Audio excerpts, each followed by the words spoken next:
আল্লাহ রাসূল বলছেন লাকিনু মাউতাকুম লা ইলাহা ইল্লাল্লাহ।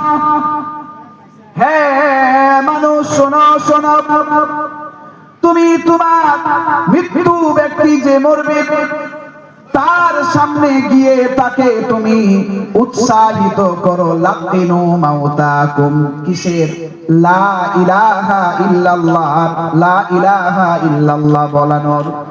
তার মুখ থেকে একবার লা ইলাহা ইল্লাল্লাহটা বের করে দাও, তুমি লক্ষ কোটি টাকা তোমাকে খরচা করতে হবে না। এই সময় তোমাকে কোরআন পড়ে এখানে কোনো লাভ পাবে না, কোরআন পড়া সওয়াবের কাজ, কিন্তু এই জায়গায় তুমি লা ইলাহা ইল্লাল্লাহ উচ্চারণ করিয়ে দাও। কেন? আগে বলছেন, আবু দাউদের হাদিস, সহিহ হাদিস, আল্লাহ রাসূল বলছেন মান কানা আখিরু কালামিহি লা ইলাহা ইল্লাল্লাহ দাখালাল জান্নাহ। মান কানা আখিরু কালামিহি লা ইলাহা ইল্লাল্লাহ দাখালাল জান্নাহ। যে ব্যক্তির লাস্ট বাক্য আখেরি কালাম লা ইলাহা ইল্লাল্লাহ হয়ে যাবে বাবাজি, আল্লাহর রাসূলের বাক্য হলো সে দাখালাল জান্নাহ, সে সোজাসুজি জান্নাতে চলে যাবে। সুবহানাল্লাহ। এত আস্তে বলবেন জি, একলা আর কত বলবো? সবাইকে বলেন, আরে আপনি লক্ষ কোটি টাকা খরচা করতে হবে না। আমরা জীবনে এত প্রচেষ্টা কিসের? জান্নাতে।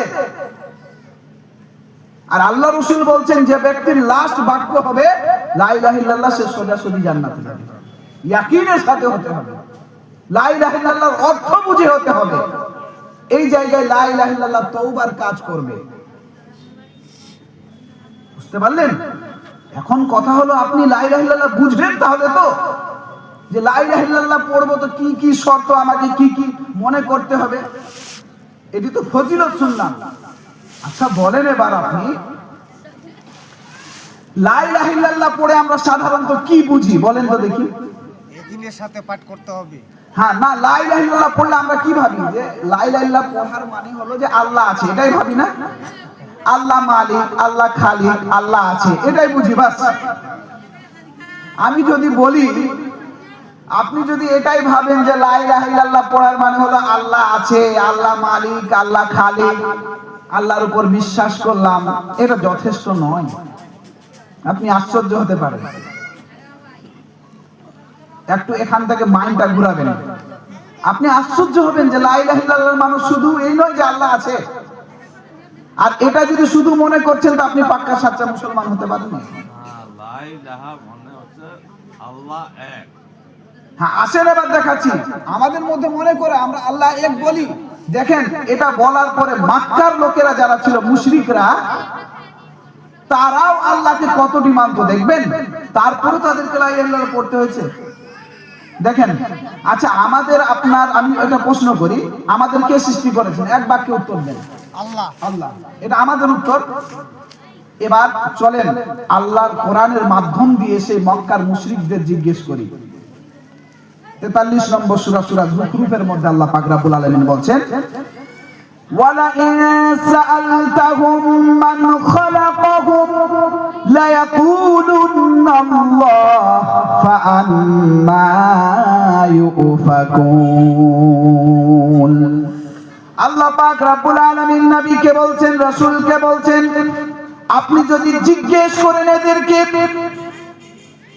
হে রাসূল আপনি যদি এদেরকে জিজ্ঞেস করেন যে ওয়ালা ইন সাআলতাহুম মান খালাকাহুম, তোমাদের কে সৃষ্টি করেছে, তারা এক বাক্যে বলে উঠবে লা ইয়াকুলুনাল্লাহ।